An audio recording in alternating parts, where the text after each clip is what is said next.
ಮತ್ತೊಂದು ಮಿನಿ ವ್ಲಾಗ್ಗೆ ನಿಮ್ಮೆಲ್ರಿಗೂ ಸ್ವಾಗತ.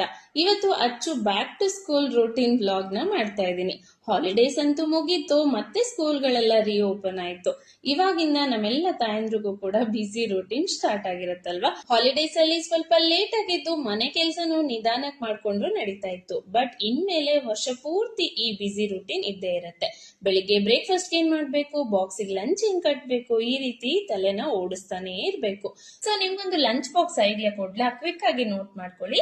ಕ್ಯಾರೆಟ್, ಬೀಟ್ರೂಟ್, ಹೂಕೋಸನ್ನ ಚಿಕ್ಕದಾಗಿ ಕಟ್ ಮಾಡ್ಕೊಂಡಿದೀನಿ.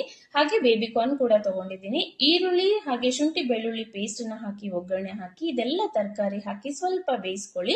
ಲಾಸ್ಟ್ ಅಲ್ಲಿ ಉಪ್ಪು, ಖಾರ, ಮಸಾಲಾ ಪುಡಿ ಅಂದ್ರೆ ಸಾಂಬಾರ್ ಪುಡಿನ ಹಾಕಿ, ಇನ್ನು ಟೊಮ್ಯಾಟೊ ಸಾಸು, ಸೋಯಾ ಸಾಸು, ಇನ್ನು ಸ್ವಲ್ಪ ವಿನಿಗರ್ ಅನ್ನ ಹಾಕಿ ಮುಕ್ಕಾಲ್ ಭಾಗದಷ್ಟು ತರಕಾರಿನ ಬೇಯಿಸಿದ್ರೆ ಸ್ಟಫ್ ರೆಡಿ ಆಗುತ್ತೆ. ಇದನ್ನ ಚಪಾತಿ ಮೇಲೆ ಇಟ್ಟು ಬೇಕು ಅಂದ್ರೆ ಚೀಸ್ ನ ಆಡ್ ಮಾಡಿ ರೋಲ್ ಮಾಡಿದ್ರೆ ವೆಜ್ ರೋಲ್ ರೆಡಿ.